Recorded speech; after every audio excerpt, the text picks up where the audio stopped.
Picture a grand English mansion where a clever old lady, Miss Marple, steps into a deadly game. A cryptic invitation lures her to Harrow Hall for a treasure hunt, but the clues hide murder. With a charming ally, Victor, she unravels a web of blackmail, betrayal, and a shadowy figure called the Rook. From a blood-stained glove to a poisoned glass, every step is a trap. Can Miss Marple's sharp eyes solve the mystery before the killer strikes again? Dive into a thrilling tale of secrets and suspense. Chapter 1. The invitation. The sun dipped low over St. Mary Mead, painting the village in soft gold. Miss Jane Marple sat in her small, tidy parlor, her knitting needles clicking like a quiet heartbeat. A half-finished scarf, bright blue for the church bazaar, spilled across her lap. On the tea table beside her, a letter lay open, its edges crisp from the morning's post. The words, written in elegant script, had caught her attention the moment she slit the envelope. It was an invitation from Lady Beatrice Harrow, a friend from years past, asking Miss Marple to join a weekend gathering at Harrow Hall. The note mentioned a need for her special wisdom, which made Miss Marple's gray eyes sparkle with curiosity. She set her knitting down, her fingers brushing the letter. Lady Beatrice wasn't one for idle visits. Her words hid something, a puzzle perhaps, or a problem dressed up as politeness. Miss Marple leaned back in her armchair, the cushions soft against her spine. She pictured Harrow Hall, a grand old house in the countryside, with ivy climbing its stone walls and secrets tucked in its corners. A mystery, she murmured, her voice low like the crackle of the fire. Let's see what Harrow Hall is hiding. The next morning, she packed a small suitcase, tucking her knitting bag inside. The train station was a short walk from her cottage, past the bakery where the smell of fresh bread hung in the air. The platform was quiet, save for a few sparrows hopping near the tracks. When the train chugged in, puffing steam, Miss Marple climbed aboard, settling by a window. The countryside rolled past fields of sheep, hedges neat as stitches, and villages with chimneys puffing like old men with pipes. She let her mind wander, piecing together what little she knew. Lady Beatrice had married Sir Reginald Harrow, a man with a sharp tongue and sharper ambitions. Their life seemed grand. But Miss Marple knew even grand lives could crack under pressure. The train slowed as it neared Harrow Station. A tiny stop with a single bench and a crooked sign. A driver in a black cap waited, his car gleaming under the noon sun. "Miss Marple?" he asked, tipping his hat. She nodded, and he took her suitcase, leading her to the car. The drive to Harrow Hall wound through lanes shaded by oaks. There, leaves turning red and gold.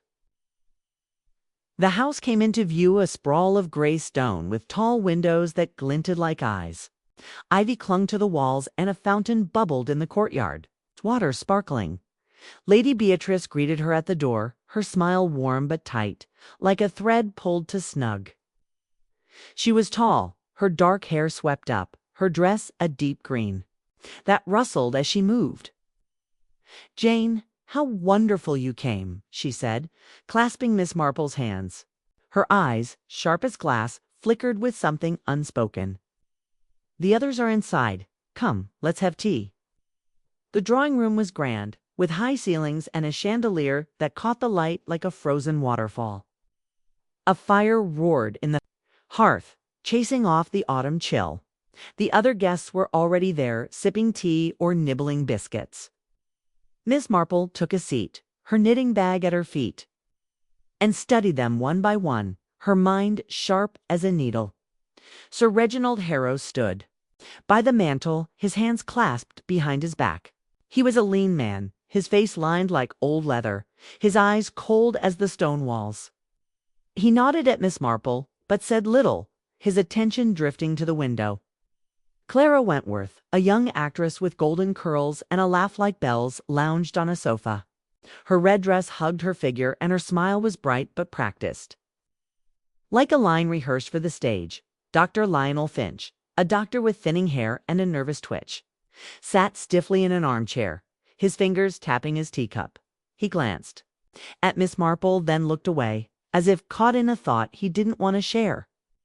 Last was Victor Kane, a businessman with dark hair and a grin that could charm a snake. He leaned against a bookcase, his eyes darting between the others, like a cat watching mice. "Jane, you must tell us about St. Mary Mead," Clara said, her voice sweet as honey. "Is it as quaint as they say?" She leaned forward, her earrings catching the firelight. "Oh, it's a simple place," Miss Marple replied, her tone mild. "People keep their gardens neat and their secrets neater." Clara laughed, but Miss Marple caught the flicker in her eyes, a hint of unease. Quickly hidden, the talk turned to the weekend's plans. Lady Beatrice clapped her hands, her rings glinting. "I've planned something special," she said. "A treasure hunt, starting tomorrow. Clues will be hidden across the estate, leading to a grand prize." Her smile was bright, but her voice had an edge, like a knife wrapped in silk. "A treasure hunt." Clara clapped, her curls bouncing. "How thrilling!" Victor raised an eyebrow, his grin sharp. "What's the prize?" "Lady Beatrice." "Gold. Jewels." "You'll see," Beatrice replied, her eyes narrowing. "It's worth the chase." Sir Reginald snorted, his voice dry. "Games. A waste of time." "Oh, don't be dull, Reginald," Clara teased, tossing her head. He glared, and Miss Marple noted the tension, like a string about to snap. Dr. Finch cleared his throat. "Sounds intriguing," he said, his voice soft. His fingers twitched again, and Miss Marple wondered what made him so jumpy. Tea stretched into the afternoon, with talk of the hunt and the estate's history. Harrow Hall had stood for centuries, its walls holding tales of feasts, feuds, and forgotten scandals. Miss Marple listened, her needles clicking, her mind sorting the guests like cards in a deck. Clara's charm was a mask, hiding something brittle. Sir Reginald's coldness hinted at anger, or perhaps fear. Dr. Finch's nerves suggested a secret, one he guarded closely. Victor's easy smile was too polished, like a coin with a hidden flaw. And Beatrice, her warmth felt staged, her eyes always watching, always weighing as the sun sank. The group moved to the dining room. The table was set with silver and crystal, the candles casting shadows that danced on the walls. Dinner was rich roast lamb, creamy potatoes, and wine that glowed like rubies. Miss Marple ate lightly, her attention on the others. Clara flirted with Victor, her laughter loud, her hand brushing his arm. He played along, but his eyes flicked to Beatrice, who watched them with a tight smile. Sir Reginald ignored his wife, his fork scraping his plate. Dr. Finch barely ate, his gaze fixed on his glass. "Tell me, Miss Marple," Victor said, leaning toward her. "Do you enjoy games like this, treasure hunt?" His tone was light, but his eyes were sharp, testing her. "I enjoy puzzles," she replied, her voice soft. "They reveal how people think, what they seek." He chuckled, but his smile faltered just for a moment. Miss Marple sipped her wine, her mind turning. Victor was clever, perhaps too clever. He played the charmer, but she sensed a deeper game. Lady Beatrice rose, her glass raised. "To the treasure hunt," she said. "May it bring surprises." Her eyes met Miss Marple's, and for a heartbeat the room felt still, like the pause before a storm. The toast broke the spell and talk resumed. Clara spun a tale of her latest play, her voice carrying over the clink of glasses. Sir Reginald muttered about estate costs, his tone bitter. Dr. Finch said little, his fingers twisting a napkin. Victor kept the mood light, his jokes drawing laughs, but Miss Marple caught him watching her, as if gauging her thoughts. After dinner, the group lingered in the drawing room. Clara played the piano, her fingers nimble, the notes bright but haunting. Sir Reginald retreated to a corner, brandy in hand. Beatrice spoke of the hunt's rules. Clues would be given each morning, leading to hidden spots on the estate. The first clue would arrive at breakfast. "Sleep well," she said, her smile sharp. "You'll need your wits," Miss Marple excused herself, claiming the journey had tired her. Her room was on the second floor, a cozy space with a four-poster bed and a window overlooking the gardens. She unpacked her knitting, her fingers moving as her mind worked. The invitation, the hunt, the guest sit, all felt like pieces of a puzzle, but the picture was unclear. Beatrice's note had hinted at trouble, but what kind? A scandal? Crime? Or something darker? She sat by the window, the moonlight silver on the lawn. The house was quiet, but she felt its pulse, like a living thing holding its breath. The guests were players in a game, but who was pulling the strings? Beatrice, with her careful smiles. Victor, with his sly charm. Or someone else, unseen. Her thoughts turned to the others. Clara's beauty was a weapon, used to dazzle and distract. Sir Reginald's coldness suggested a man at odds with his world. Dr. Finch's nerves hinted at guilt or perhaps fear. Victor was the wild card, his charm a shield for something deeper. And Beatrice, she was the key, her invitation the first. Move in a chess game Miss Marple was only beginning to understand. She picked up her knitting, the needles steady in her hands. The scarf grew, stitch by stitch, as her mind wove a different kind of pattern. People she knew were like stitches, each one connected, each one revealing the whole if you looked. Closely, she thought of St. Mary Mead, where gossip and glances told stories no one dared speak aloud. Harrow Hall was grander, but people were the same, hiding, wanting, scheming. A creak in the hall made her pause. She set her knitting down and opened her door, peering into the dim corridor. A shadow moved at the far end, too quick to identify. She closed the door, her heart steady. Someone was restless, perhaps curious. She locked the door, not out of fear, but caution. Mysteries, she knew, often started with small things: a shadow, a glance, a word. She changed into her nightgown. Her movements slow but sure. The bed was soft, the blankets warm, but sleep didn't come easily. Her mind churned, sifting the day's moments. The treasure hunt was no simple game, it was a stage, and the guests were actors, each playing a part. But what was the script? And who was the audience? As the clock struck midnight, she heard footsteps again, softer this time, fading down the stairs. She lay still, her eyes on the ceiling. The house was awake, its secrets stirring. Miss Marple closed her eyes, not to sleep, but to think. She saw the guests in her mind: Clara's smile, Victor's grin, Beatrice's sharp gaze. Each was a thread, and she would follow them stitch by stitch, till the pattern was clear. The fire had died to embers, the room cool and quiet. Outside, an owl hooted, its call soft in the night. Miss Marple's lips curved in a faint smile. Harrow Hall was a puzzle, and she was ready to solve it.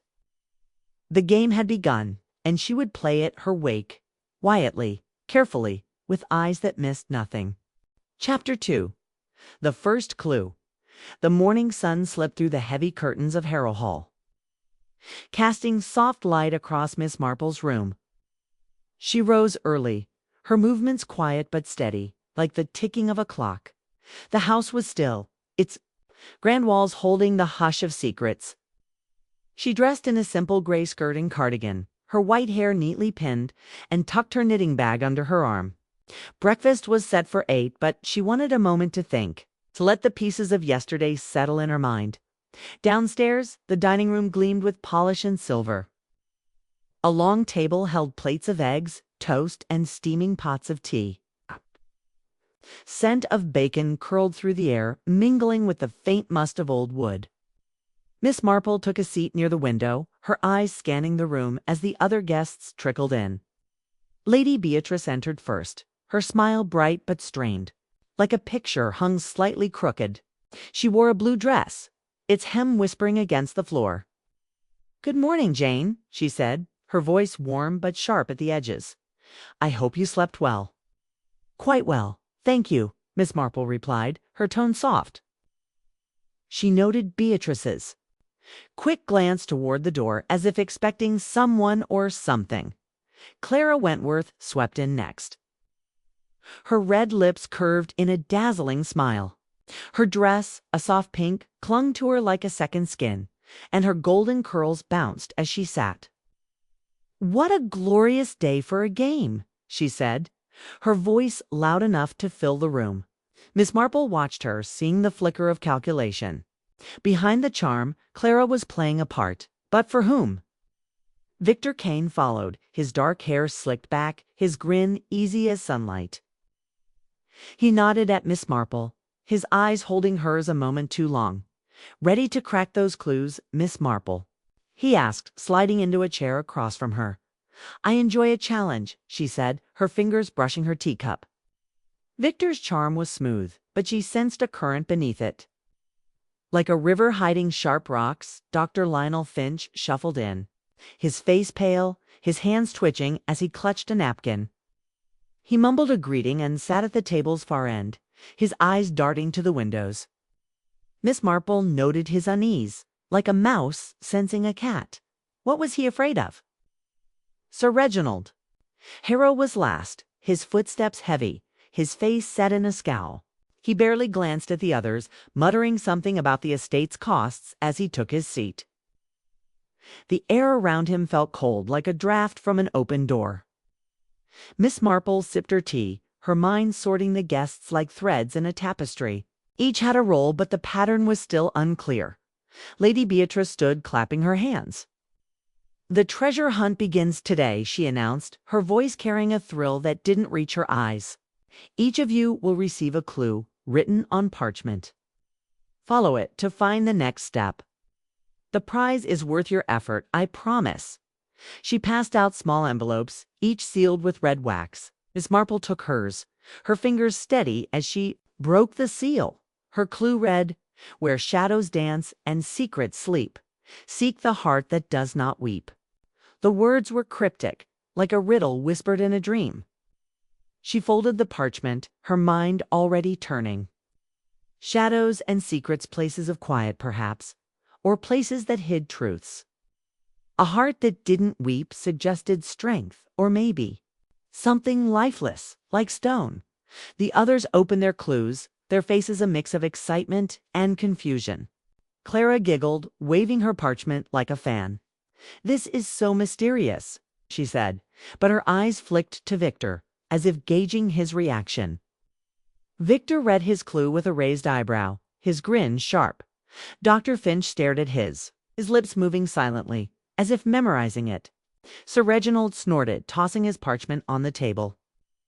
"Childish nonsense," he muttered, but Miss Marple caught the way his fingers lingered on the paper.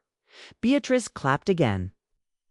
"You're free to start," she said. "The clues lead 2 different places, so you'll each have your own path. Good luck." Her smile was tight, and Miss Marple felt a prickle at the back of her neck. This was no simple game, it was a test, or perhaps a trap. The guests scattered, their footsteps echoing in the vast house. Clara flounced toward the gardens, her laughter trailing like perfume. Victor lingered, his eyes on Miss Marple. "Care to share your clue?" he asked, his tone light but probing. "I'm terrible with riddles." She smiled, her eyes gentle but firm. "I think I'll manage alone, Mr. Kane, but thank you."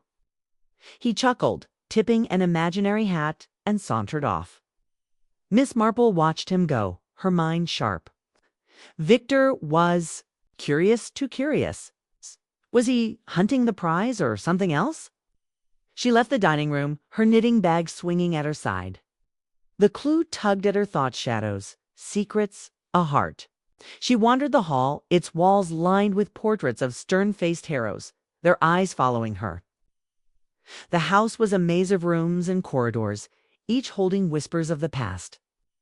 She paused by a window, the gardens below bright with autumn. Color, Clara's pink dress flashed among the roses. But Miss Marple's clue felt indoors. Tied to the house's quieter corners, her steps led her to the chapel, a small stone building tucked behind the main house. Its door creaked as she pushed. It opened, the air cool and heavy with the scent of wax. Stained glass windows threw patches of red, blue, and gold across the floor. their shadows dancing as clouds passed the sun. The space was silent, save for the faint drip of a leaky roof. Miss Marple's eyes scanned the pews, the altar, the statues, secrets, sleep, she thought. This was a place of quiet, where truths might hide. At the chapel's far end stood a statue of an angel, its stone face serene, its hands clasped over its chest. Unlike other statues she'd seen, this one wasn't weeping. Its eyes were dry, its expression calm.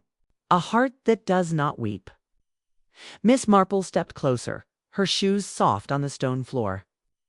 Beneath the statue's base, she noticed a faint seam, like a drawer or panel. She knelt, her fingers tracing the edge. It was a box, carved into the pedestal, with a heart-shaped keyhole. She pressed it, but it didn't budge. Locked jaw, she sat back, her mind racing. The clue had led her here, but the key was missing. Was it hidden nearby, or part of another clue? She searched the chapel, checking pews and candle holders, but found nothing. The shadows shifted as the sun moved, and she felt the weight of the house around her, its secrets close but out of reach. A scream cut through the silence, sharp and sudden. Miss Marple stood, her heart steady but quick. It came from the gardens. She hurried out, her knitting bag bouncing against her hip. The air outside was crisp, the grass damp under her shoes. She followed the path to the fountain where Clara stood, her face pale, her hands clutching something small and dark.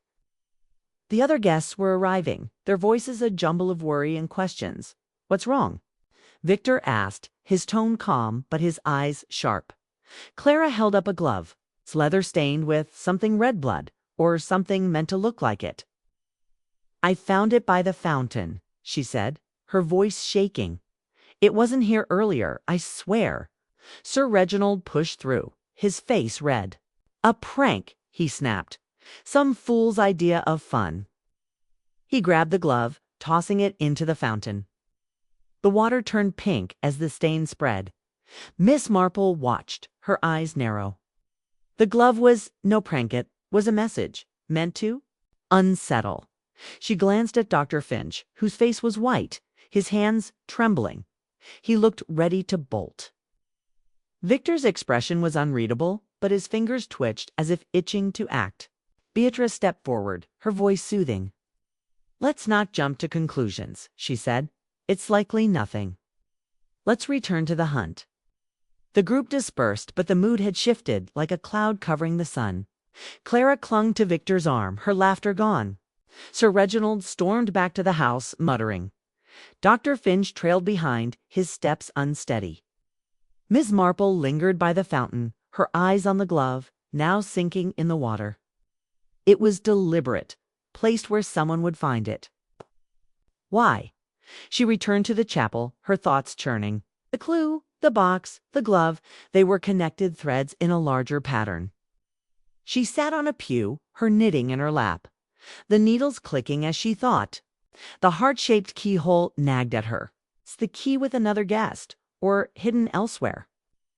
And the glove whose blood was it, if it was blood at all? Victor's voice broke her thoughts. "Found anything?" he asked, leaning against the chapel door. His grin was back, but his eyes were serious. "Not yet," she said, her tone mild. "And you, Mr. Kane?" He shrugged, stepping inside. "My clue led me to the stables, but it's a dead end. Thought I'd see how you're faring." He sat on a pew across from her, his hands in his pockets. That glove spooked Clara. "You think it's part of the game?" Miss Marple's needles paused. "I think someone wants us to notice," she said. "Canes can hide truths, Mr. Kane." He nodded, his grin fading. "You're sharp, Miss Marple, sharper than most." He stood, brushing his coat. "If you need a partner, I'm game." "Thank you," she said, her smile polite. "But I work best alone." He chuckled, leaving her to the quiet. She knitted a few more rows, her mind weaving through the morning's events. The glove was a warning, or perhaps a distraction. Lockbox held answers, but the key was out of reach. And the guest siege carried their own secrets, their own reasons for playing this game. The sun climbed higher, the shadows in the chapel shifting. Miss Marple tucked her knitting away and stood, her eyes on the angel statue. The heart that does not weep, she felt close to its meaning, but not close enough. She left the chapel, the air outside warm now, the gardens alive with bees and birds. The house loomed ahead, its windows dark, like eyes keeping watch. Lunch was served in the dining room, the mood quieter than breakfast. Clara chattered nervously, her eyes red as if she'd cried. Sir Reginald ate in silence, his fork scraping his plate. Dr. Finch pushed his food around, his face gray. Victor kept the talk light, but his jokes fell flat. Beatrice presided over the table, her smile fixed, her hands steady as she poured tea. Miss Marple ate sparingly, her thoughts on the hunt. The next clue would come at midnight, Beatrice had said, in the library. Until then, she would watch and listen. The afternoon passed in a blur of whispers and glances. Clara stayed close to Victor, her laughter forced. Sir Reginald vanished into his study, the door slamming shut. Dr. Finch paced the terrace, his hands in his pockets. Miss Marple wandered the grounds, her eyes catching details: a scuff on a path, a curtain twitching in an upstairs window. The glove nagged at her, its stain too vivid, too deliberate. She returned to her room as the sun set, the sky streaked with pink and gold. Her knitting bag sat on the bed, a comfort in the strange house. She took out her needles, the scarf growing, stitch by stitch. The clue turned in her mind: shadows, secrets, a heart. The chapel was the right place, she was sure, but the key was the next step. And the glove, who had placed it, and why? A knock at her door made her pause. It was Beatrice, her face pale in the lamplight. "Jane, may I speak with you?" asked her voice low. "Of course," Miss Marple said, setting her knitting aside. Beatrice stepped inside, closing the door. "I'm worried," Beatrice said, her hands twisting together. "The glove, it's unsettled everyone. I planned this hunt for fun, but something feels wrong." Miss Marple's eyes softened, but her mind was sharp. "Games can stir things up," she said. "People show their true selves under pressure." Beatrice nodded, her lips tight. "You see things, Jane. If anything seems off, will you tell me?" "I will," Miss Marple said, her tone gentle. Beatrice left, her footsteps fading down the hall. Miss Marple picked up her knitting, her needles clicking. Beatrice was scared. But was it the glove, or something deeper? The clock struck 10, the house settling into night. Miss Marple changed into her nightgown, her movements slow. She lay in bed, the blankets warm, but her mind was awake, sifting the day's threads. The clue, the box, the glove, the guests, each was a piece of the puzzle. She saw Clara's pale face, Victor's sharp eyes, Finch's trembling hands. And Beatrice, her smile hiding fear. A creak in the hall made her eyes open. She listened, her breath steady. Footsteps, soft and careful, past her door. Someone was moving in the dark, hunting or hiding. She closed her eyes, her lips curving in a faint smile. The game was growing, its stakes higher than gold or jewels. Tomorrow, the next clue would come, and she would be ready, her mind as sharp as her, needles stitching the truth together. Chapter 3. The Midnight Riddle. The clock in Miss Marple's room ticked toward midnight, its soft clicks blending with the quiet of Harrow Hall. She lay awake, her eyes tracing the shadows on the ceiling. The day had been full of whispers. Blood-stained glove, the locked box in the chapel, the guests' uneasy glances. The treasure hunt was no simple game, and the next clue, promised at midnight in the library, felt like a step deeper into a maze. She rose, her movements steady, and dressed in her gray skirt and cardigan. Her knitting bag stayed on the bed, she needed her hands free. Her mind sharp. The hallway was dark, lit only by flickering sconces. Her shoes were soft on the carpet as she descended the grand staircase, its banister gleaming like polished bone. The house felt alive, its silence heavy with secrets. She paused at the library door, hearing murmurs inside, low voices, tense and quick. She pushed the door open, the hinges creaking. The library was vast, its shelves climbing to the ceiling, stuffed with leather-bound books. Candles burned on a long table, their flames dancing in the draught. Lady Beatrice stood at the table's head, her face pale in the golden light. Her green dress shimmered, but her hands gripped a stack of envelopes, her knuckles white. The other guests were seated, their faces a mix of curiosity and strain. Clara Wentworth, her curls loose, toyed with a bracelet, her eyes darting. Victor Kane leaned back in his chair, his grin sharp but his fingers tapping the table. Dr. Lionel Finch sat stiffly, his face gray, his hands hidden in his lap. Sir Reginald Harrow slouched, a glass of brandy in his hand, his scowl deep as a trench. "Jane, you're here," Beatrice said, her voice bright but brittle. "We're ready to begin." She handed out the envelopes, each sealed with red wax. Miss Marple took hers, her fingers brushing the parchment. The wax was still warm, as if sealed moments ago. "Thank you," Miss Marple said, settling into a chair near the door. She broke the seal, her eyes scanning the clue. "In the mirror of time, truth is reversed." The words were sharp, like a blade hidden in silk. She folded the parchment, her mind already turning.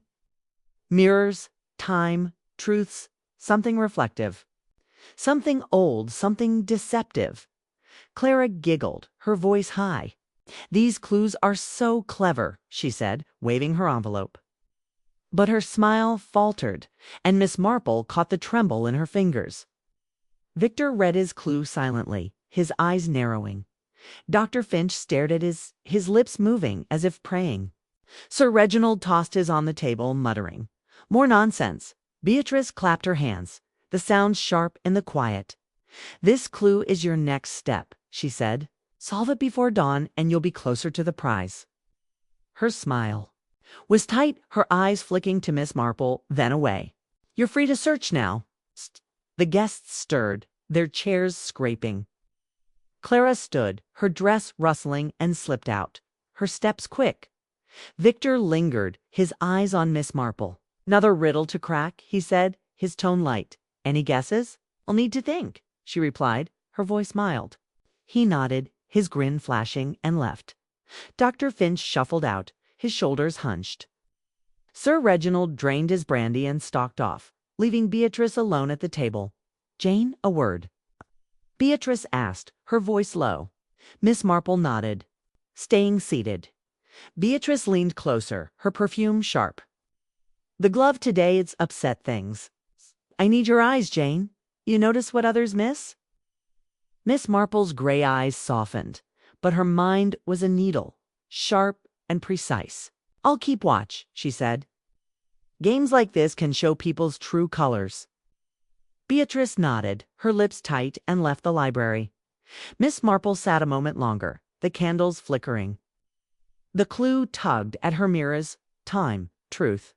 Reversed. She thought of the house, its old walls full of history. Mirrors were everywhere on vanities, in halls, reflecting faces and hiding flaws. Truth reversed suggested a lie, or something seen backward. She stood, her steps quiet, and left the library. The hall was dim, the air cool. She remembered a corridor lined with antique mirrors, their frames carved with flowers and vines. It was on the second floor, near the guest rooms. She climbed the stairs, her hand on the banister, her ears catching the house's sounds a creak. A distant door closing. Someone was moving, hunting clues, or something else. The mirror hall was long, its walls gleaming with glass.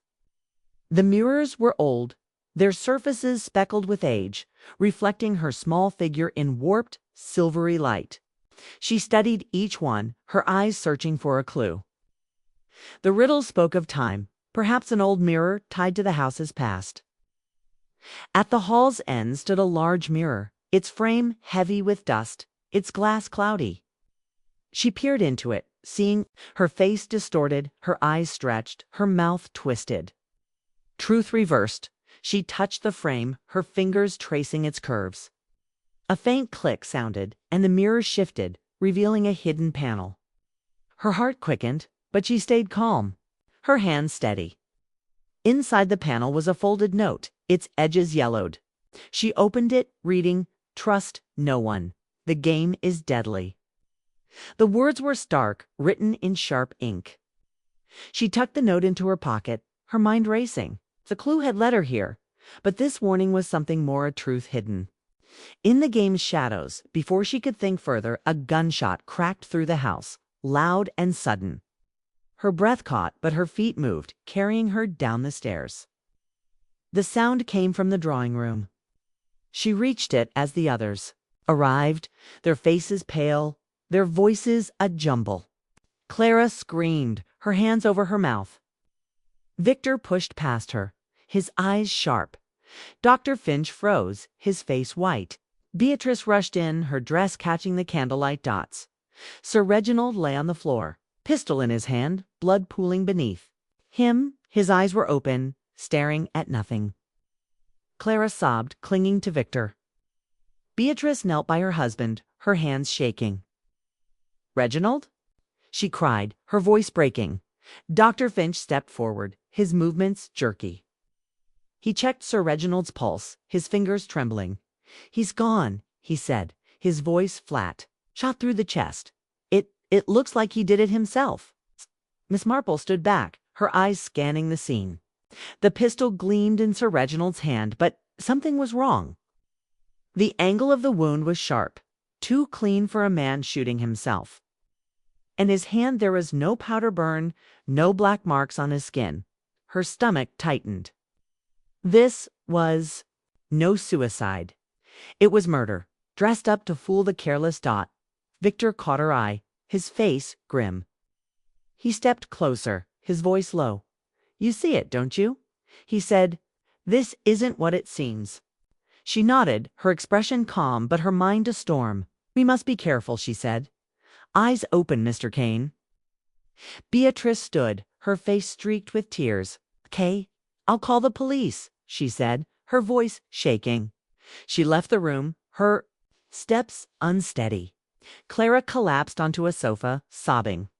Dr. Finch backed away, his hands twisting. Victor stayed by Miss Marple, his presence steady but his eyes searching. The room felt heavy, the air thick with fear and lies. Miss Marple's gaze moved from the body to the guests. Clara's tears seemed real, but her hands clutched her dress, too tightly as if holding herself together.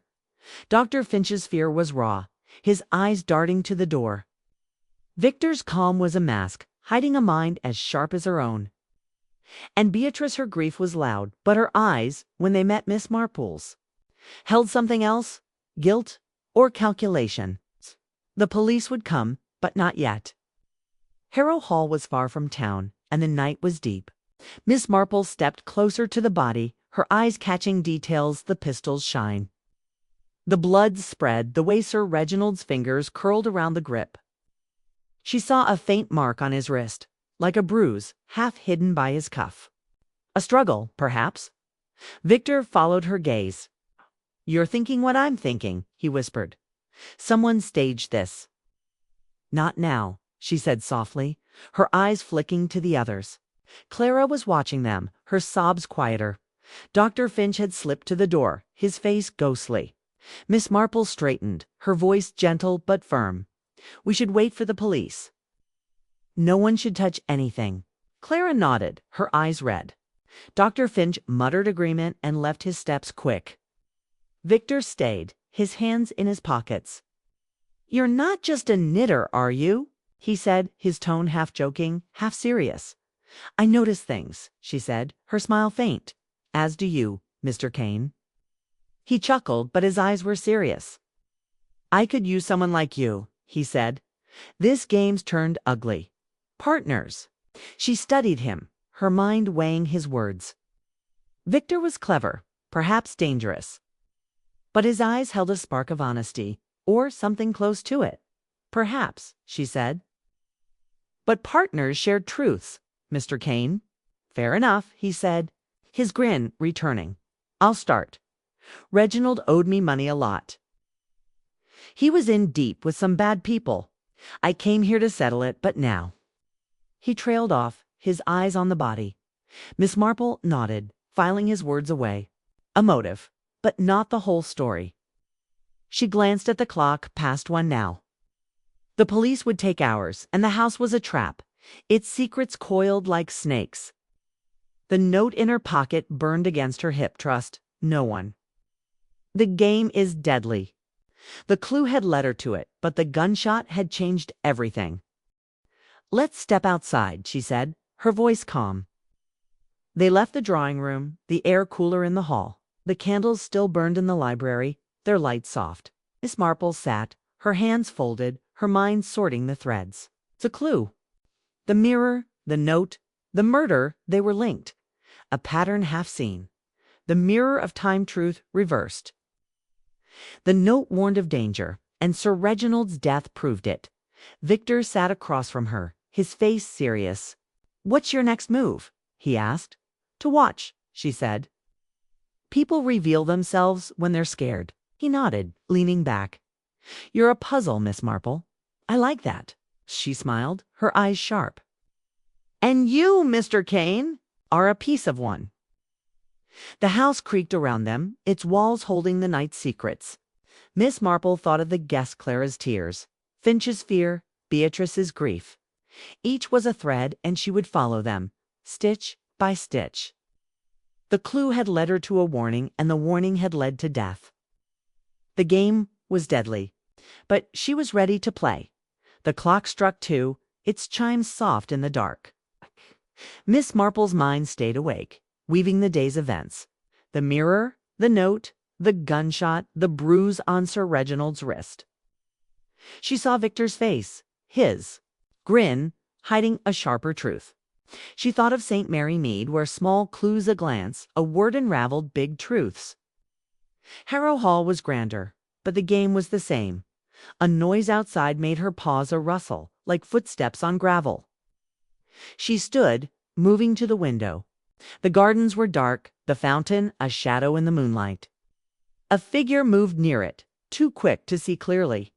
She turned to Victor, but he was watching her, his eyes curious.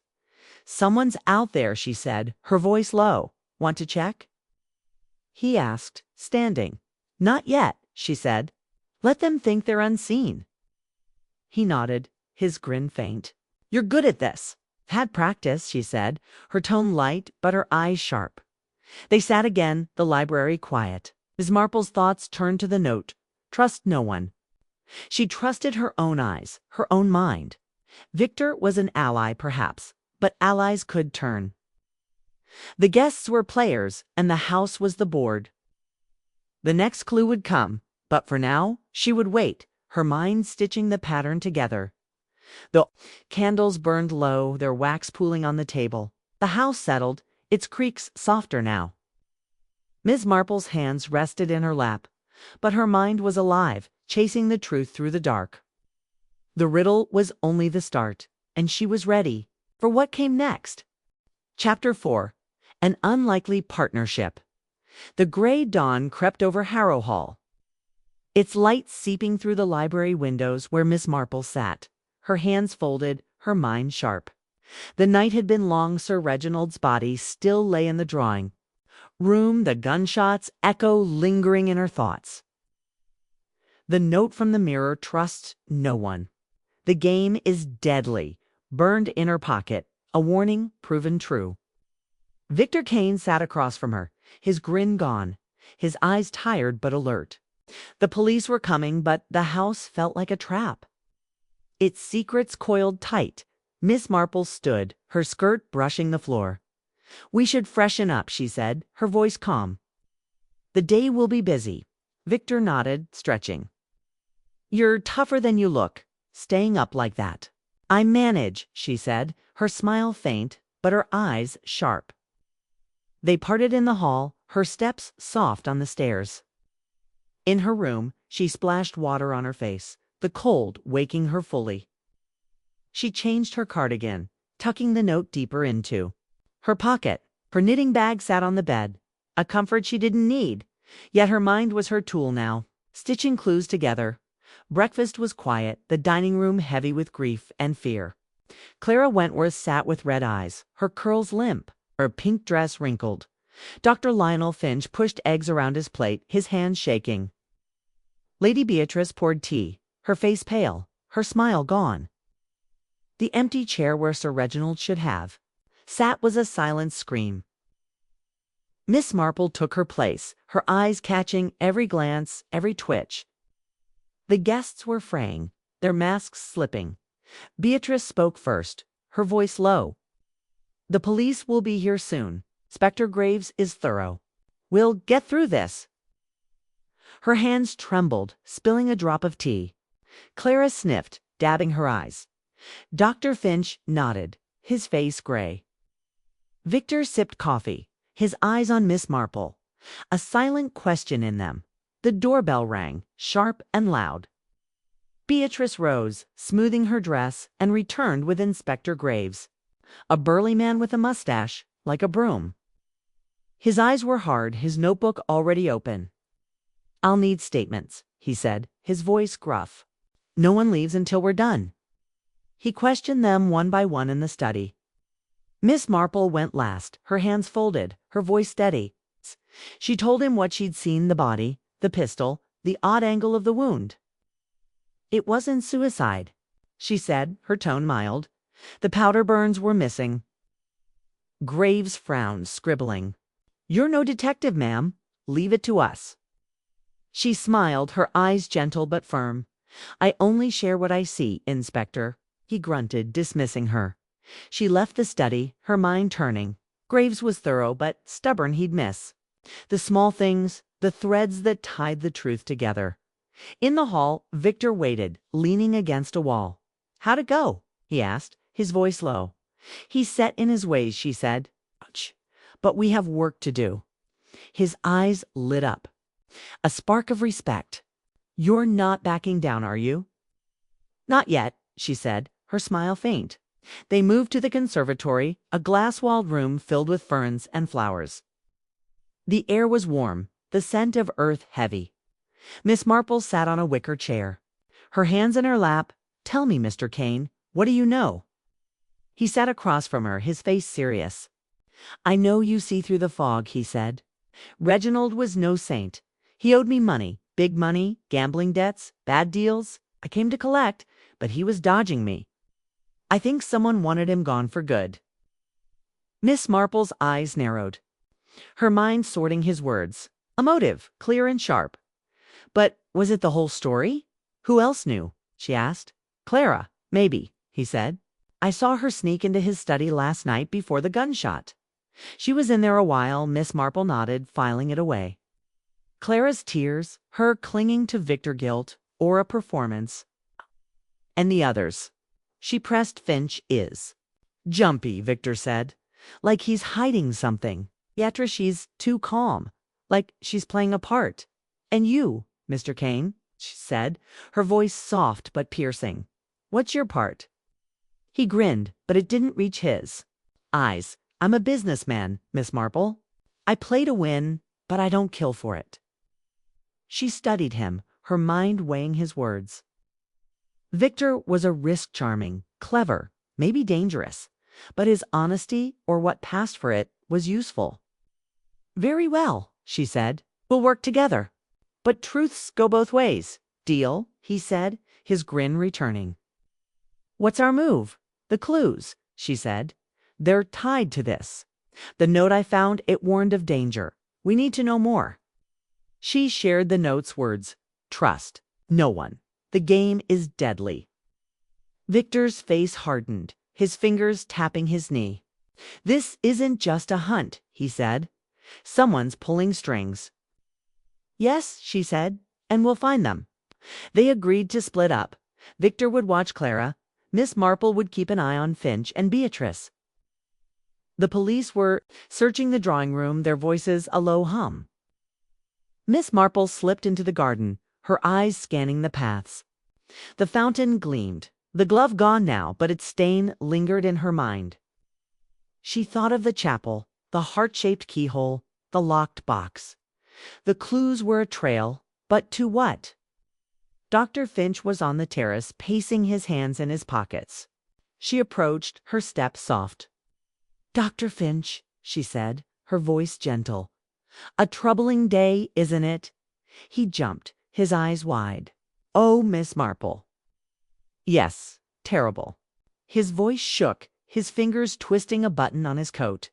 "You knew Sir Reginald well?" she asked, her tone light. "Not really," he said. "Too quick. Just professionally." His eyes darted to the house, then back to her. "I should go." He hurried off, his steps uneven. Miss Marple watched him, her mind sharp. Finch was scared, his nerves raw. A secret, perhaps, tied to Reginald's death. She returned to the house, her thoughts on the clues. The mirror clue had led to the note, but the chapel's box was still locked. She needed the key, and the guests were the answer. Victor found her in the hall, his face grim. "Clara's hiding something," he said. "She's been in her room all morning, door locked. I heard her crying." Miss Marple nodded, her mind turning. "And Dr. Finch is frightened. To know why." They moved to the library, its shelves a quiet refuge. Miss Marple sat, her hands folded, her eyes on Victor. "The box in the chapel," she said. "It's the next step. We need the key." "Any guesses where it is?" he asked, leaning forward. "The clues lead us," she said. "The heart that does not weep, it's the statue. The key must be close." They agreed to search the chapel again, but first they needed to watch the others. The police were busy, their questions keeping the guests on edge. Miss Marple slipped into the drawing room, now empty, the blood-stained dark on the carpet. She studied it, her eyes catching a scuff near the fireplace, like a shoe dragged in a struggle. She filed it away, her mind stitching the clues together. Lunch was tense, the dining room quiet. Clara ate little, her eyes down. Finch was absent, his chair empty. Beatrice served soup, her hands steady but her face pale. Inspector Graves joined them, his notebook out. "We're treating this as suspicious." He said, "No one leaves." Clara gasped, her spoon clattering. Beatrice nodded, her lips tight. Victor stayed calm, his eyes on Miss Marple. She ate slowly, her mind on Finch. Where was he? After lunch, she found Victor in the hall. "Finch is gone," she said. "His room's empty." Victor frowned, his hands in his pockets. Running, maybe, or worse. They hurried to Finch's room, the door ajar. The bed was made, the wardrobe bare. On the desk was a note, scrawled in shaky ink. "The heart unlocks the truth." Miss Marple's breath caught. The heart, the chapel's box. Finch knew something, and now he was gone. "We need to check the chapel," she said, her voice firm. They left the house, the air cool, the gardens quiet. The chapel's door creaked as they entered, the stained glass windows casting red and blue patches on the floor. The angel statue stood silent, its stone face calm. Miss Marple knelt by the pedestal, her fingers tracing the heart-shaped keyhole. Victor searched the pews, his steps quick. "Nothing," he said, frustration in his voice. "Wait," she said, her eyes on the statue. She climbed onto a pew, her hands steady, and checked the angel's clasped hands. A faint seam caught her fingers, a hidden compartment. She pressed it, and a small heart-shaped key fell into her palm. Its metal cold dot. Victor grinned, his eyes bright. "You're a marvel." "Not yet," she said, her voice calm. She slid the key into the lock, the box clicking open. Inside was a ledger, its pages filled with names and numbers, debts, payments, secrets. Sir Reginald's name was there, linked to the rook, a shadowy figure. Clara's name appeared, and Finch's, and even Beatrice's. Miss Marple's heart quickened.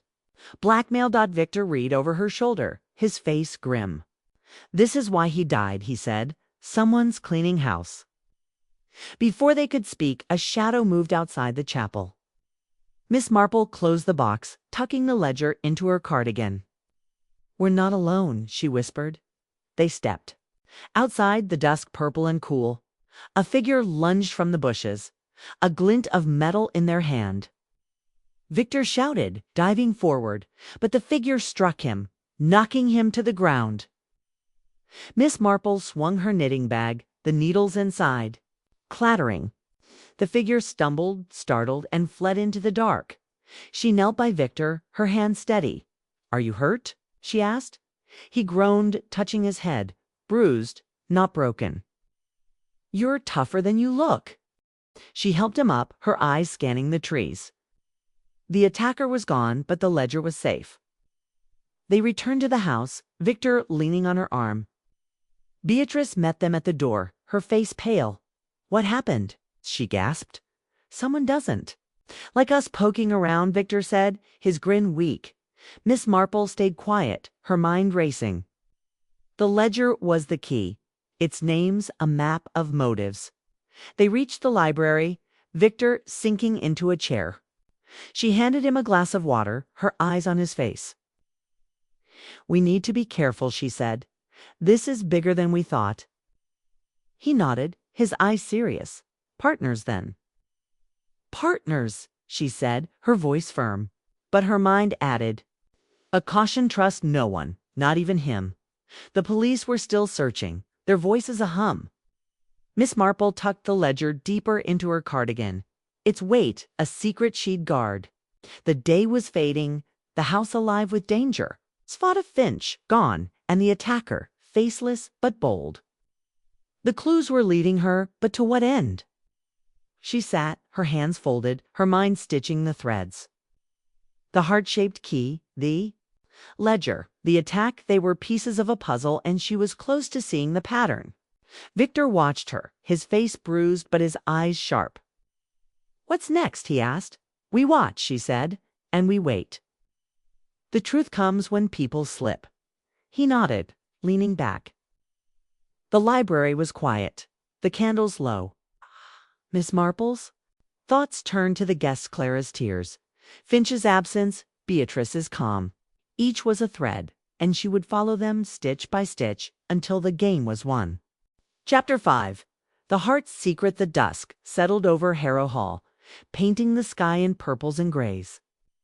Miss Marple stood in the library, her gray cardigan snug, the ledger's weight hidden against her side. Victor Kane sat nearby, a bruise darkening his temple from the chapel attack.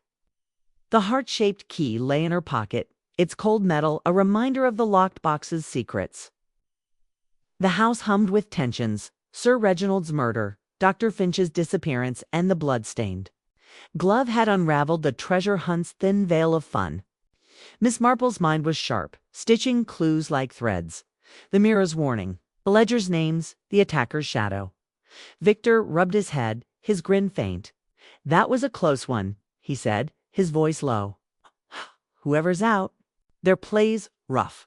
Miss Marple nodded, her eyes gentle but piercing. "We have what they want," she said, patting the ledger. "You must be careful." The library's candles flickered, casting shadows on the shelves. Inspector Graves and his men were still in the drawing room, their voices a dull murmur. Miss Marple sat, her hands folded, her mind racing. The ledger listed debts to the Rook, Sir Reginald, Clara Wentworth, Dr. Finch, even Lady Beatrice. Blackmail, she thought. A web tying the guests to murder. But who was the Rook? And why attack now? "We need to read this," Victor said, nodding at her cardigan. "It's the key to everything." "Not here," she said, her voice firm. "Too many eyes." She glanced at the door where a servant passed, his steps quick. The house felt like a net, tightening around them. They agreed to search the chapel again to ensure no clues were missed. The ledger was their lead, but the heart-shaped key had unlocked it perhaps. The chapel held more. They left the library, the hall dim, the air cool. Outside, the gardens were dark, the fountain a faint gleam. Miss Marple's shoes crunched on gravel as they reached the chapel, its stone walls silver in the moonlight. The door creaked open, the air inside heavy with wax and dust. The angel statue stood at the far end, stone face calm, its hands clasped. Miss Marple knelt by the pedestal, checking the box again. It was empty now, The ledger safe with her. Victor searched the pews, his hands quick, his eyes scanning every corner. Nothing, he said, frustration in his voice. She stood, her eyes on the stained glass windows. The colors red, blue, gold glowed faintly, their shadows dancing. The clues led us here, she said. The heart that does not weep. We found the key, the box, but there's more. Victor nodded, his bruise dark in the dim light. The rook's behind this, the ledger proves it. Before she could reply, a shout echoed from the house. Beatrice's voice, shrill and panicked. Miss Marple's heart quickened, but her steps were steady as they hurried back. The hall was chaos. Servants ran, their faces pale. Clara sobbed by the stairs. Beatrice stood in the doorway, her hands wringing. "It's Dr. Finch," she cried. "He's dead." Miss Marple exchanged a glance with Victor, his eyes sharp. They followed Beatrice to the woods beyond the gardens, where Inspector Graves stood, his lantern casting a harsh glow. Dr. Finch lay on the ground, his throat cut, his eyes wide in death.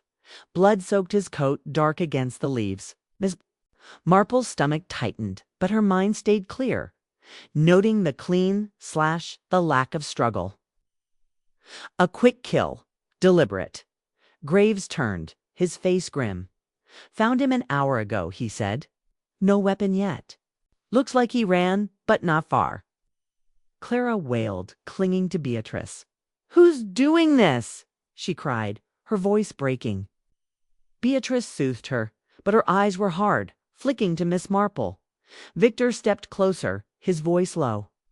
"This is no coincidence," he said. "Finch knew something." Miss Marple nodded, her mind on the ledger. Finch's name was there, tied to the rook. Had he tried to run, or had he been lured? She glanced at Graves, who was barking orders to his men.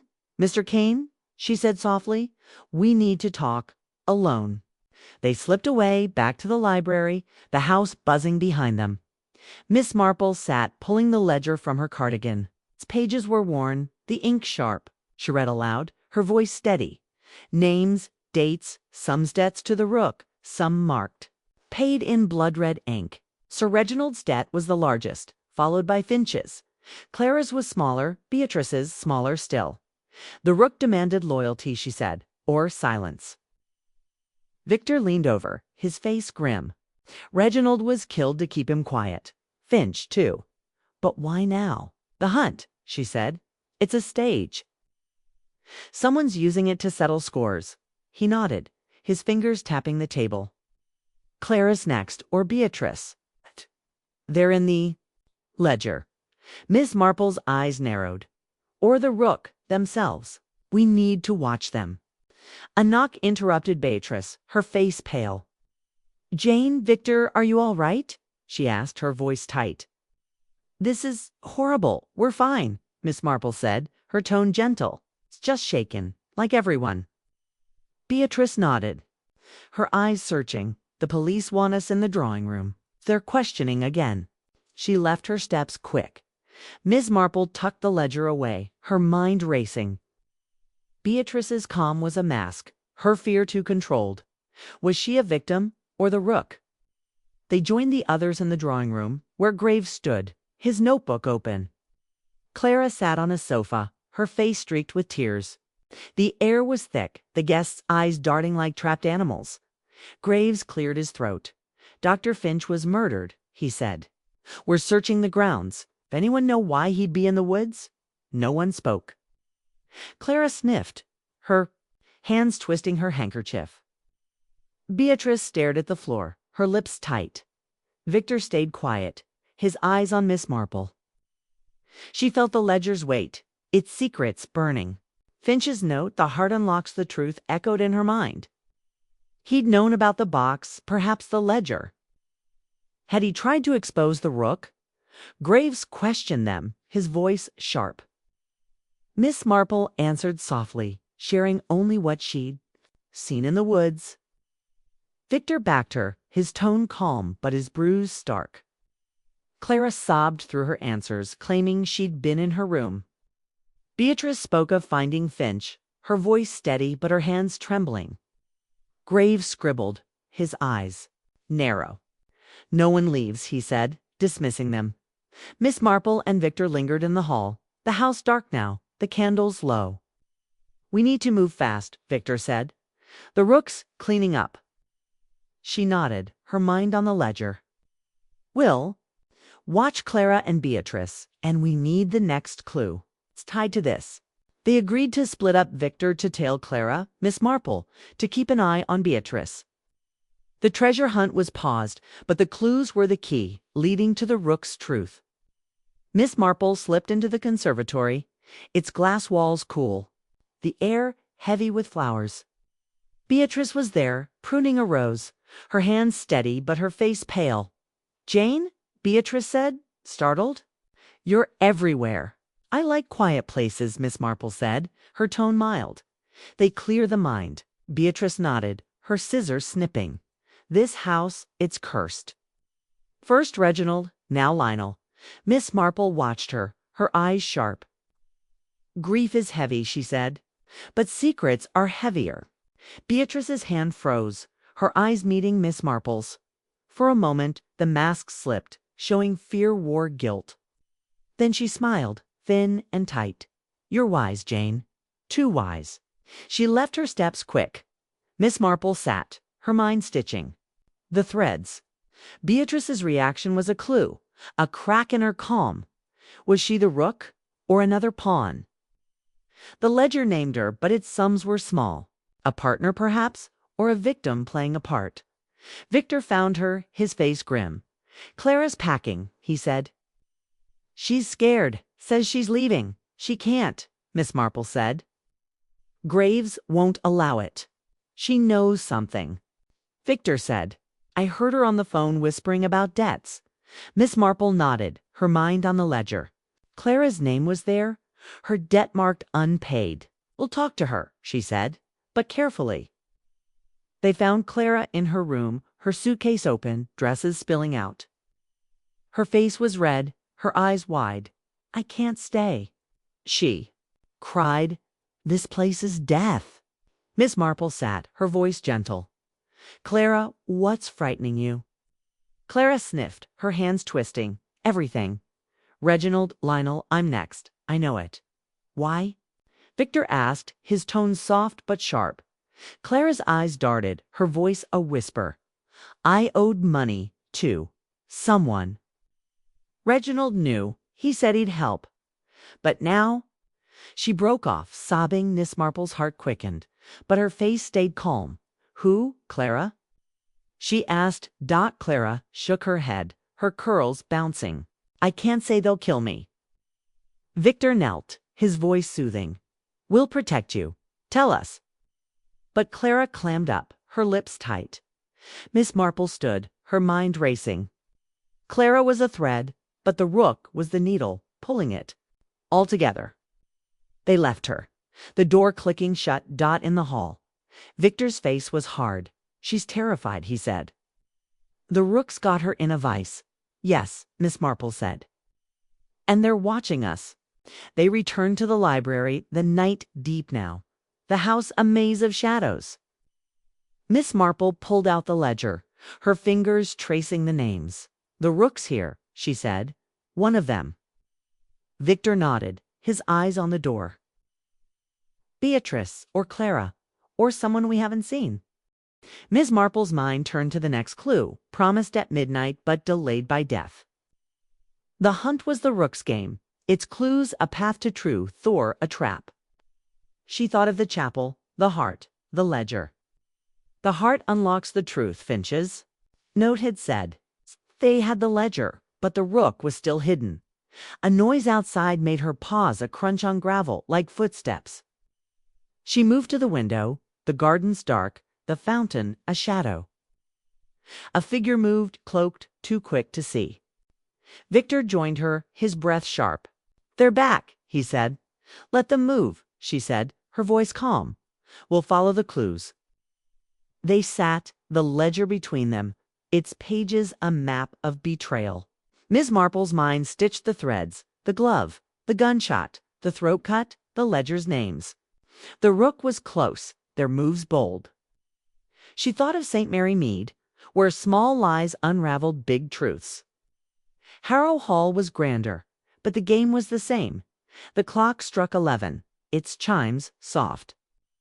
Miss Marple's hands rested in her lap, but her mind was alive, chasing the truth.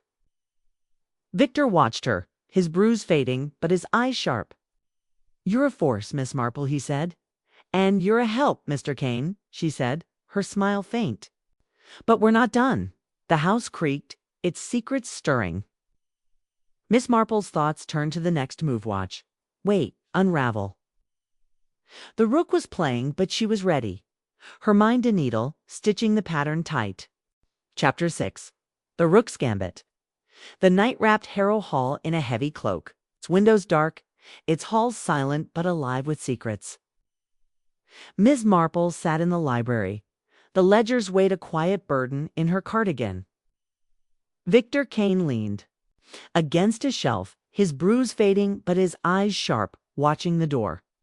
The murder Sir Reginald staged suicide.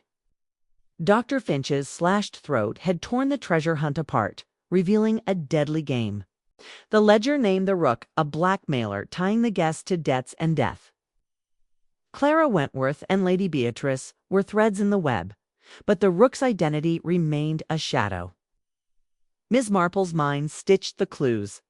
The blood-stained glove, the chapel's key, the mirror's warning, the ledger's secrets. The next clue, delayed by chaos, was their only path forward.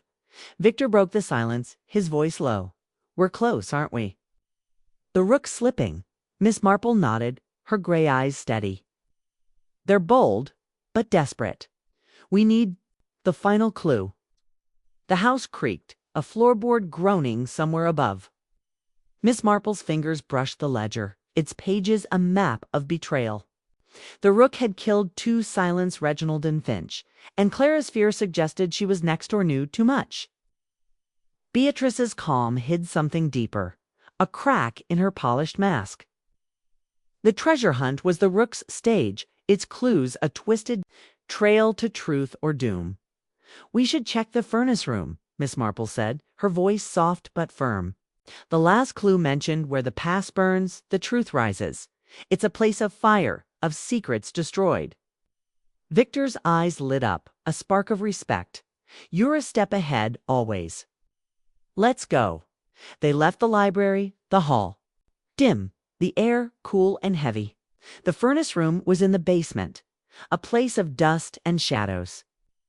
Their steps echoed on the stone stairs, the air growing warmer, thick with the scent of ash. The furnace loomed, a rusted giant with a heavy door. Miss Marple's eyes scanned the room shelves of old tools, crates of forgotten junk, a pile of charred papers in a corner. Victor knelt by the papers, his fingers sifting through ash. "Here," he said, pulling out a half-burned letter. The ink was faded, but the words were clear. "Reginald, pay or face the reckoning." The rook. It mentioned a final act at the evening's ball, a grand event Beatrice had planned despite the deaths. Miss Marple's heart quickened, but her face stayed calm. The ball was tonight, a stage for the rook's next move. "This is it," Victor said, his voice tight. "They're planning something big." She nodded, tucking the letter into her pocket with the ledger. "We'll be ready," she said.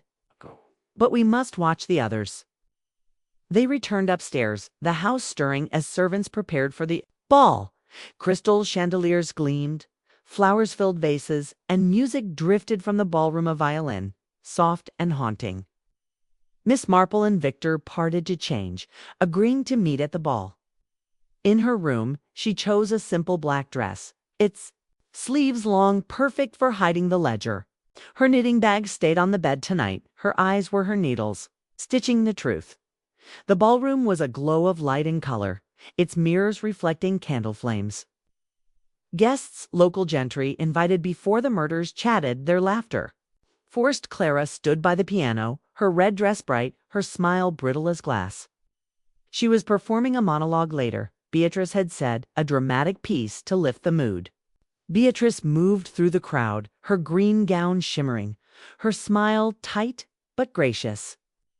Inspector Graves lingered by the door, his eyes hard, his men scattered among the guests. Victor entered, his suit sharp, his grin back, but his bruise. A faint shadow. Miss Marple took a glass of lemonade, her eyes scanning the room. Clara's hands trembled as she sipped wine, her eyes darting to the mirrors. Beatrice greeted a guest, her laugh too loud, her fingers twisting her necklace. The music swelled, a waltz now, and couples spun across the floor. Miss Marple stayed near the wall, her small figure unnoticed, her mind a trap for every glance. Every whisper. Victor joined her, his voice low. "Clara's on edge," he said. "She's been near Beatrice all night."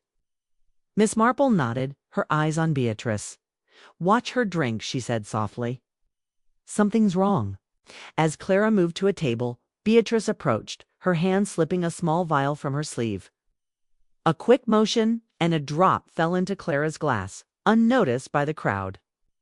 Miss Marple's heart raced, but her face stayed calm. She stepped forward, her voice gentle. "Clara, dear, try the punch instead. It's lovely." Clara blinked, her glass halfway to her lips. "Thank you," she said, setting it down. Beatrice's smile froze, her eyes flicking to Miss Marple, sharp as a blade. Victor caught the exchange, his hand on Miss Marple's arm, guiding her away. "Poison," he whispered, his face grim. "You saw it?" "Yes," she said, her voice steady. "Beatrice is moving fast." Before they could plan, Clara took the stage, her monologue beginning. Her voice was strong, her words a tale of betrayal and loss, but her eyes were wide, her hands shaking. The crowd watched, captivated, but Miss Marple's gaze was on Beatrice, who stood by a mirror, her face pale. Clara's voice rose, then faltered. She clutched her throat, her eyes rolling back.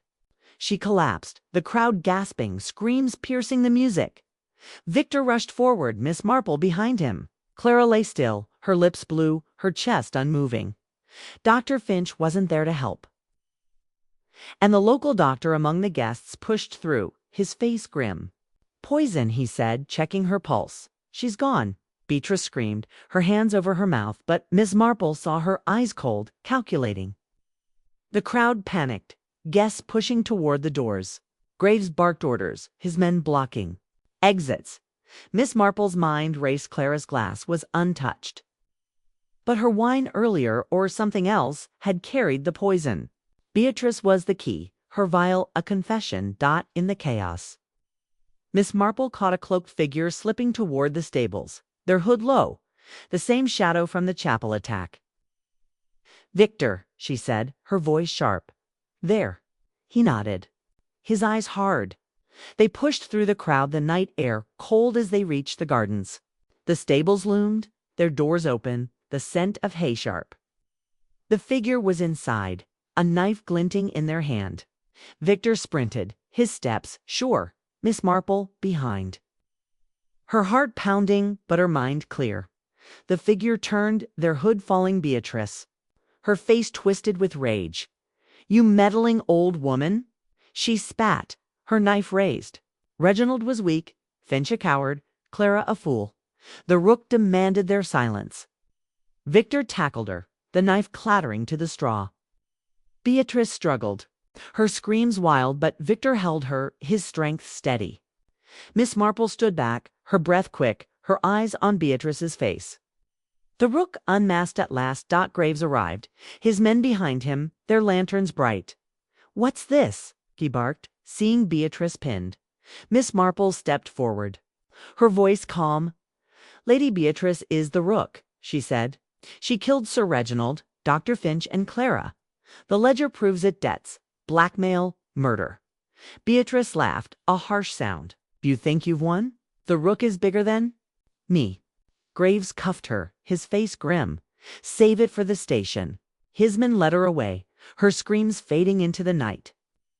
Victor stood, brushing straw from his suit, his grin weak but real. "We did it," he said, his eyes on Miss Marple. "Not yet," she said, her voice soft. Beatrice's words bigger than Minigdatter. The ledger was theirs, the rook caught, but the game felt unfinished. They returned to the house. The ballroom empty now. The guests gone or questioned. Graves took the ledger, his eyes wide as he skimmed it. "This is big," he said. "You've done good, ma'am." "I only saw what was there," Miss Marple said, her smile faint. Victor chuckled, his hand on her shoulder. "You're a marvel," he said. "I owe you." "Pay your debts honestly, Mr. Kane," she said, her eyes sharp but kind. He nodded, a spark of respect in his gaze. The night was late, the house quiet but heavy with death. Miss Marple sat in the library, her hands folded, her mind turning. Beatrice was the rook, or part of it. The ledger named others dead now, but perhaps more players hid in the shadows. The treasure hunt was over, its clues a deadly path too. Truth? She thought of the glove, the mirror, the key, the furnace letter. Each had led her here to a killer unmasked ... Victor sat across from her, his face tired. "What now?" he asked. "We rest," she said, "but we watch. The rook's web may stretch further." He nodded, leaning back. The candles burned low, their wax pooling. Miss Marple's thoughts drifted to St. Mary Mead, where small clues unraveled big lies. Harrow Hall was grander, but the game was the same, people hiding, scheming, breaking. She saw Clara's blue lips, Finch's slashed, throat Reginald's staged fall. Beatrice's rage was a thread, but the pattern wasn't complete. A noise outside made her pause, a rustle, like leaves stirred by no wind. She moved to the window, the gardens dark, the fountain silent. No figure moved, but the night felt alive, watching. Victor joined her, his breath soft. "Still out there?"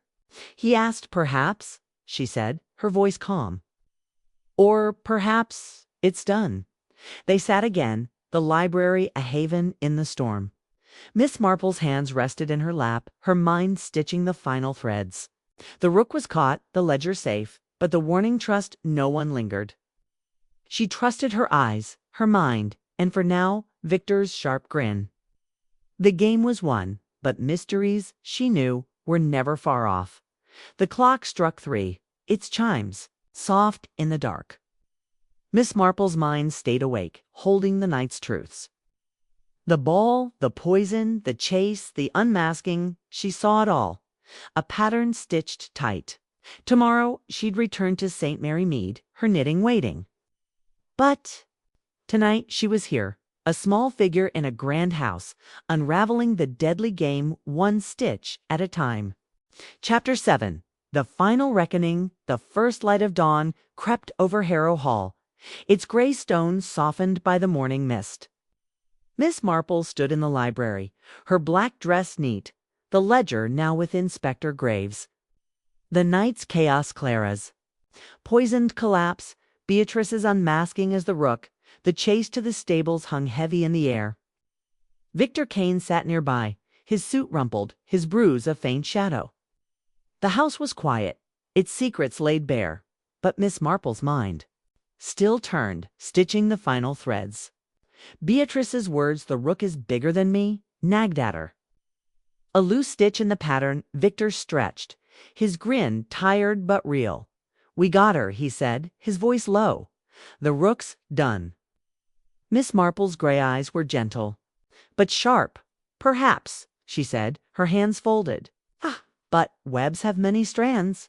She thought of the ledger, its names Reginald, Finch, Clara. Beatrice died, 2 debts and death. Beatrice had played the rook, but was she the only one? The treasure hunt, with its cryptic clues, had been her stage, but the game felt larger, its shadows stretching beyond the hall. A servant knocked, her face pale. "Inspector Graves wants you in the drawing room," she said, her voice shaky. Miss Marple nodded, Victor following their steps, soft on the polished floor. The drawing room was stark, its curtains open, the blood stain from Reginald's death dark on the carpet. Graves stood by the fireplace, his notebook thick with scribbles, the ledger open on a table.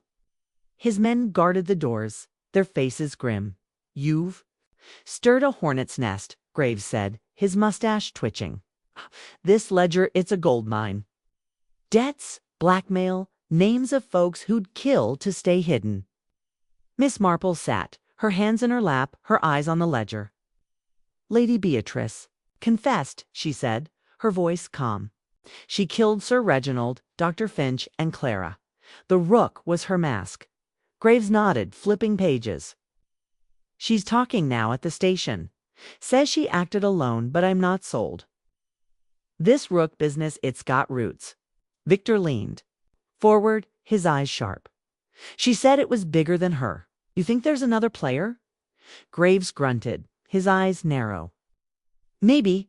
We're digging. But you've done more than most, especially you, ma'am. He nodded at Miss Marple, a grudging respect in his gaze. I only saw what was there, she said, her smile faint. People show their truths, if you watch. Graves closed the ledger, his hand heavy. We're wrapping up here. You're free to go, but stay close.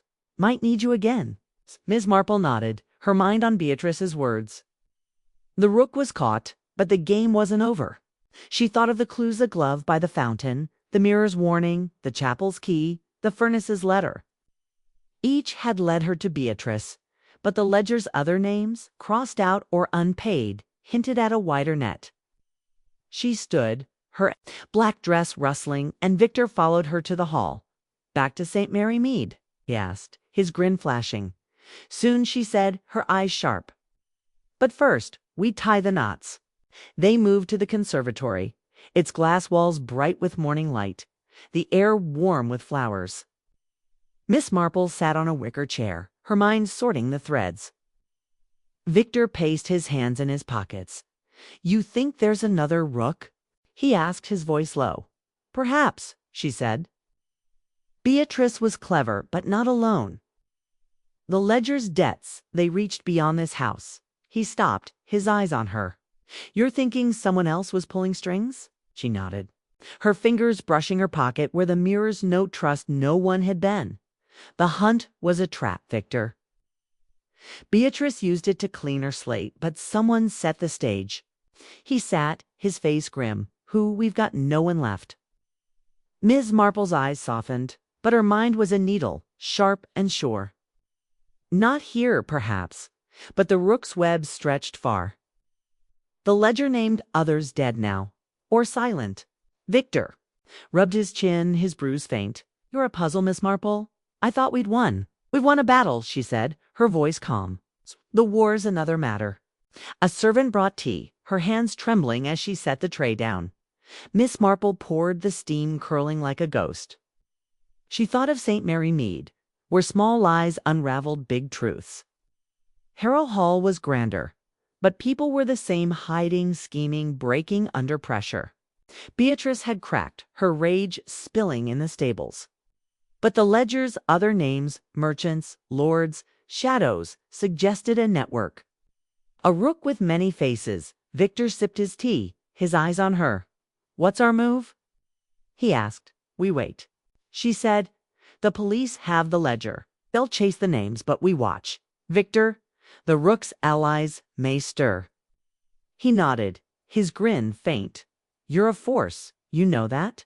I came here for money, but you're after truth. She smiled, her eyes kind but piercing.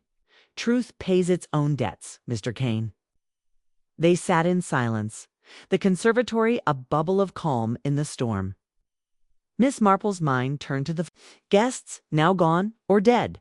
Clara's blue lips, Finch's slashed throat, Reginald's staged fall, each a thread in Beatrice's web. The glove had been her warning, the mirror's note her mistake, the chapel's key her downfall. But the furnace letter, with its talk of a final act, hinted at a plan beyond Beatrice's reach. A noise outside made her pause, a cart rattling on the drive. Servants loading trunks. The local guests had left, the house emptying. Miss Marple stood, moving to the glass wall, her eyes on the gardens. The fountain gleamed, its water clear now, the glove long gone. She saw the chapel's roof, its stone angel hidden, but watching. The truth was there, in the heart that did not weep, in the ledger's ink Victor joined her, his breath soft. You? See something? He said. Not a question. Always, she said, her voice calm. But it's what we don't see that matters. He chuckled, his hand on her shoulder. I underestimated you, Miss Marple. You're the sharpest mind I've met. And you, Mr. Kane, are a better ally than I expected, she said, her smile faint. But settle your debts honestly. He laughed, a real sound, warm in the cool air. Deal, he said, his eyes bright. They returned to the hall, where Graves was packing his things, his men carrying boxes of papers, Reginald's records, Beatrice's letters, the ledger secrets. We'll be in touch, Graves said, his voice gruff. You've got a knack, ma'am. I only watch, she said, her eyes gentle. He nodded, tipping his hat, and left, his car crunching on the gravel. Miss Marple and Victor stood in the doorway, the morning sun warm on their faces. The house was empty now, its grandeur hollow, its secrets spilled. She thought of Beatrice, cuffed and raging, her confession a flood of truth.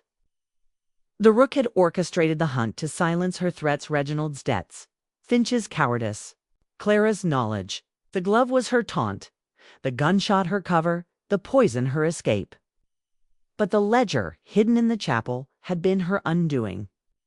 Its name's a map to her crimes. Victor shifted, his hands in his pockets. You're heading home? He asked. Yes, she said, her voice soft. St. Mary Mead calls. Need a ride to the station. He offered his grin back. Thank you, but the driver's waiting, she said, her eyes kind. You've been a help, Victor. Stay sharp. He nodded, a spark of respect in his gaze. You too, Miss Marple. If you ever need a partner, you know where to find me, she smiled, her bag in hand, and walked to the waiting car. The driver tipped his hat, loading her suitcase. As the car pulled away, she looked back at Harrow Hall, its stone walls fading in the mist. The puzzle was solved, the Rook caught, but the ledger's shadows lingered. A whisper of more to come. The countryside rolled past, fields of sheep, hedges neat as stitches. Miss Marple's hands rested in her lap, her knitting bag at her feet. She thought of the clues, the glove's stain, the mirror's note, the key's click, the letter's ash. Each had been a stitch, pulling the truth tight. Beatrice had played her part, but the Rook's name, its wider web, was a thread for another day. The train station was quiet, the platform empty save for a few birds. She boarded, settling by a window, her bag close. The train chugged to life, its rhythm steady like her needles at home. She saw Victor's grin, Graves's grudging nod, Beatrice's raging eyes. The guests, Clara, Finch, Reginald, were gone, their secrets spilled. The hunt was over, its prize a bitter truth. As the train moved, she closed her eyes, her mind calm but awake. St. Mary Mead waited, its cottages cozy, its gossip sharp. She'd knit her scarf, sip tea, watch the village's small dramas. Mysteries, she knew, were never far off. The Rook's web might reach her again, its threads hidden in letters or whispers. She was ready, her mind a needle, her eyes missing nothing. The sun climbed higher. The train's whistle soft in the morning air. Miss Marple's lips curved in a faint smile. Harrow Hall was behind her, its deadly game won. But the world was full of puzzles, and she'd unravel them, stitch by stitch, wherever they hid.